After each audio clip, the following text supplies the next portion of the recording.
Hey, welcome to Outsmart Your Guitar. Glad you could be here. Today is part 4 in how to build a solo. We're going to switch gears now and we're going to focus on a blues progression. Now, it's not just a typical blues progression. This has a little bit more to it to help make the blues progression and the solo you're going to play more interesting, capable of more flavor and more color. So more expression. All right, well, let's just get to it. And be sure to like and subscribe to Outsmart Your Guitar along the way. Let's go. Okay, you're asking, why are you including a blues progression in this series? Well, that's a very good question. The answer is very simple. It's not just about blues. This is about the importance of understanding the use of multiple scales within a given solo. This song alone, this progression, you can use at minimum 4 different scales. And those scales are the pentatonic major, the pentatonic minor, the mixolydian, and the Dorian. Now, if you want me to go further, you can also employ the major blues scale and the chromatic scale. So there are 6 scales that you can borrow from liberally to make this solo work over the progression, because this progression is not a typical 3-chord progression. It's a 6-chord progression. All right? So with all that information loaded into your brain, let's get to it. Okay, so the progression is really pretty straightforward.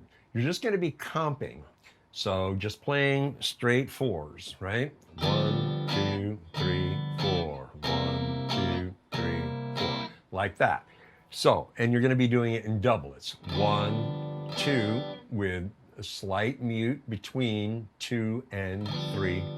4, slight mute between 4 and 1. Right?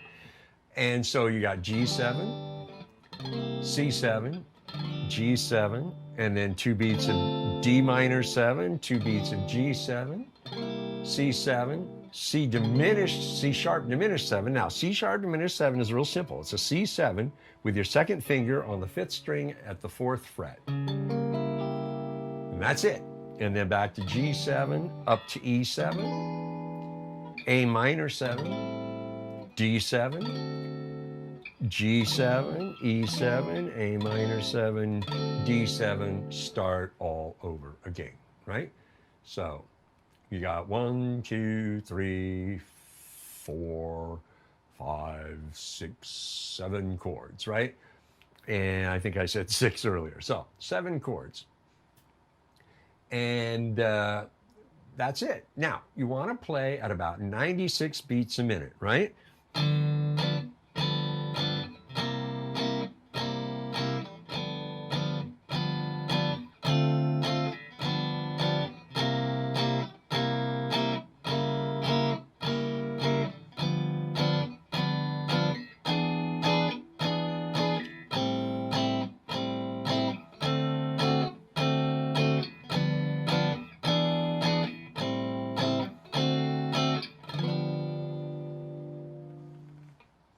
And that's the basis of this progression. So pause the video, go through this, get this comp style down. It's real straightforward. Again, you don't have to be quick. You can be slow. If this is a little advanced for you, that's okay. You can learn this. This isn't really difficult. You know all these chords. So the C sharp diminished, again, is just a C7 with your second finger added at the 4th fret of the 5th string. That's it. It's a C7 with an added C sharp, which you can look at it as a C7 with a flat 9, which is also a C sharp diminished 7.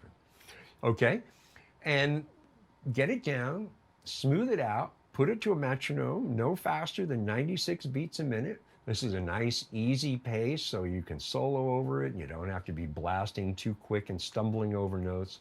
It's really straightforward, good stuff. You can do this, even if you're not really advanced as a player. You can do this. Then record it into your looper and get it set up so that that's what you're going to play over. All right?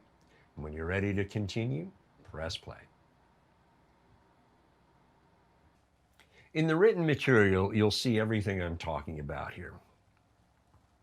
So we know we're in the key of G and we're using a dominant 7, so we're sort of in a major key. This is a very major sounding blues for the most part.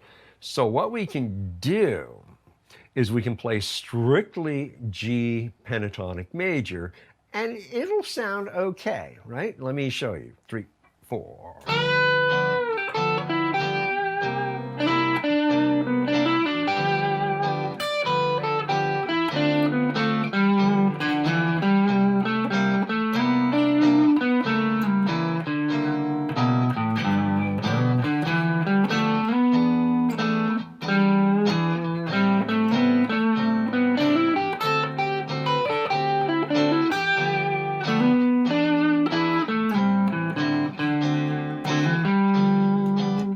Okay, you can hear that's okay, but there's stuff missing. You can almost feel like, oh, there needs to be other things in there.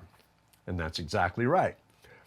So, what I want you to do first, though, is get comfortable playing the pentatonic major all up and down the fretboard in the key of G. All right? That's the first thing I want you to do. And it's important that you do this because I'm going to build on this in a moment. So take a few minutes and just kind of play all over the fretboard. I'm just staying mostly in first, second, and third position, and that's fine if you just want to stay there to get comfortable there. You can expand up here later, all right? Then, once you're ready to continue, go ahead and press play. Now that you've become comfortable playing the pentatonic major scale, excuse me, I want to add one note to the scale, and we're going to call it the major blues scale, not the minor blues, but the major blues scale. So basically what we're going to do is play pentatonic major with a blue note added. And we're going to add the flat 3 tone to the scale. So basically, if I was playing the pentatonic major here, what I can do is I can play, add the flat 3 here, which is B flat, or add it here.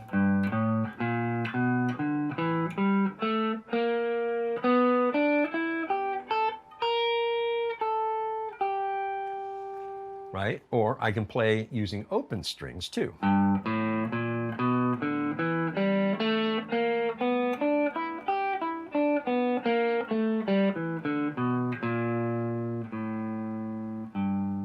And then you have the open E as well. So basically it's pentatonic minor with the blue note. So it would be the blues scale in E, right? But we're going to have our root center on G, so it becomes the major blues scale. All right? So what does that look like? Well, it's B flat, right? So here in the second position, right? And then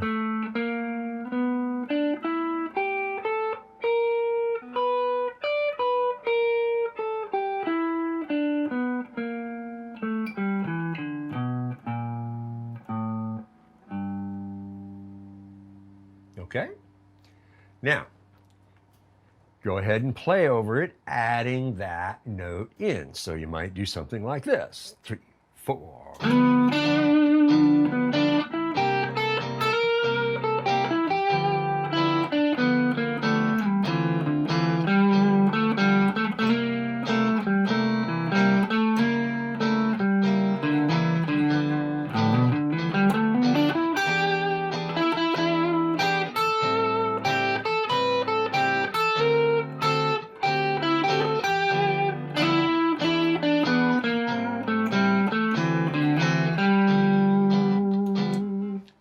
Example. And that's just playing around. I'm just making it up as I go. So now where it didn't quite sound as comfortable just playing strictly pentatonic major, you have added just the B flat, and it makes all the difference in the world. So you can literally play through this whole progression and solo just using the pentatonic major and the major blues scale. Pause the video and work on this. Actually practice playing with that B flat added to the pentatonic major scale, creating the major blues scale in the process. Do this for 5-10 minutes, longer if you want. Get yourself comfortable. And if you want to take it up here into this area, again, B flat, right? Okay, do that, have fun with it. Then, when you're ready to keep going, press play. All right, time to start assembling a solo using just the pentatonic major and the major blues scale. So all we're going to do is add that B flat, one extra note. But boy, what a difference that can make, right? Okay, so let's just start with something really basic. We're going to go through the first 4 bars. 3, 4.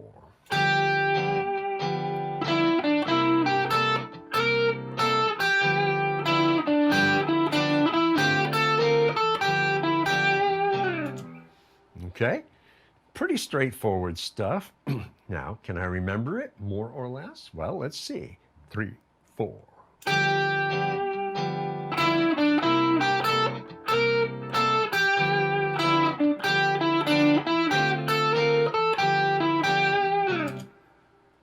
More or less. Okay, now let's go through the C7 and C sharp diminished 7, playing through the first 4 bars to reinforce what we're doing there and add the next 4 bars in, or 2 bars in. 3, 4.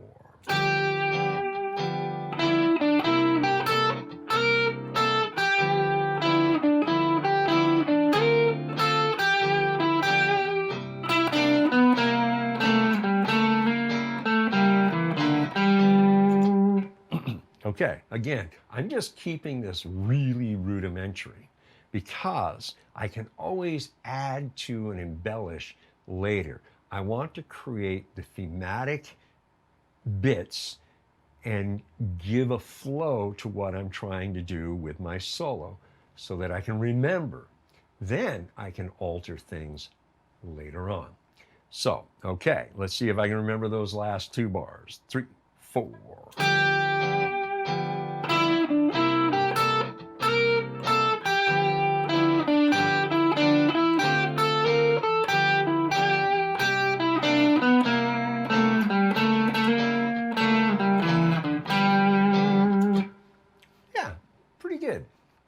Okay, and that's the whole idea. Now I go over that and make sure I've got it down. Now we've got G7 and E7, right? So let's see what we can do over those 2 bars. 3, 4.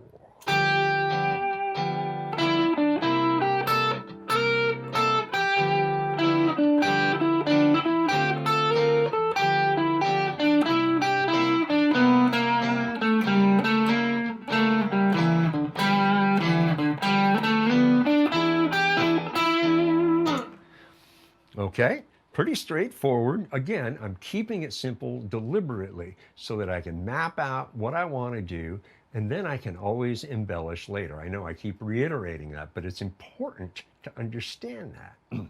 Now, let's see what we do over the A minor 7 and D7, if I can even remember the G and E7 bit, right? 3, 4.